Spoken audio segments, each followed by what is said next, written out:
Mesdames et messieurs, top départ de cette revue de presse de ce jeudi 19 juin 2025. Feuilleton Moutamba, l'ex-ministre de la Justice n'est pas en fuite, le gros titre du tabloïd Le Phare.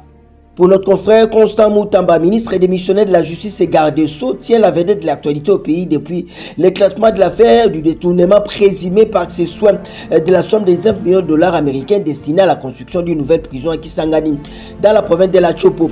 Le dernier épisode de son feuilleton judiciaire est celui relatif à sa prétendue sortie clandestine du pays. En quoi les accros de la toile, il se serait réfugié à l'ambassade de Cuba ce mardi 17 juin 2025, peu après avoir remis sa démission au chef de l'État, de manière à se mettre totalement à la disposition du procureur général après la Cour de cassation qui les poursuit pour détournement présumé des deniers publics. Contacté par l'agence congolaise de presse ACP Média Public à poursuivre les phares, Pierre Ndouli a indiqué que le ministre de la Justice n'est pas dans la représentation diplomatique de Cuba à Kinshasa. Le ministre d'État Constant Moutamba n'est pas à l'ambassade de Cuba. C'est une fausse information, a-t-il précisé. Autre sujet intéressant, RDC Rwanda, un accord de paix paraphé, signature prévue le 27 juin. La grosse exclamation du site d'information au capinews.net. En quoi ceci d'information générale, mercredi 18 juin 2025, le gouvernement de la Bénin du Congo et du Rwanda ont officiellement paraphé ce mardi 18 juin 2025 les textes d'un accord de paix entre les deux pays. Fruit de plusieurs semaines de pourparlers facilités par les États-Unis, ce document marque une étape décisive vers la normalisation des relations entre Kinshasa et Kigali, longtemps marquées par des tensions persistantes.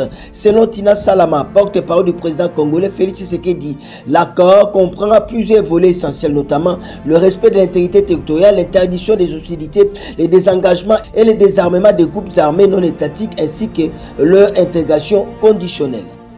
Dans un autre sujet, lançant officiellement hier la coalition de la gauche congolaise Jean-Marc Kabound, nous sommes l'anti-système, la rupture, le gros titre du quotidien d'information générale Forum des Assans. Pour notre confrère Jean-Marc Kabound a officiellement lancé hier mercredi 10 juin la coalition de la gauche congolaise CGC, une nouvelle plateforme politique qui se veut résolument anti-système et propose une rupture radicale avec ce qu'il qualifie de système de prédation enraciné depuis l'indépendance. Devant une assemblée de leaders politiques et de militants, l'ancien président intérimaire de l'UDPS Tshisekedi a livré un discours au ton ferme, brossant un tableau sombre de la gouvernance congolaise en même temps qu'il a annoncé les contours d'un projet politique alternatif. En son adresse, Jean-Marc Kabound a retracé l'histoire politique de la RDC comme une longue succession de crises marquée par la confiscation du pouvoir par une élite égoïste et l'instrumentalisation des divisions ethniques à des fins politiciennes. On va terminer par ce sujet. L'Assemblée nationale, Chembo Nkonde adresse une question écrite à Didier Boudimbo sur le contrat de partenariat entre l'État congolais, l'AS Monaco, ainsi qu'un autre club espagnol.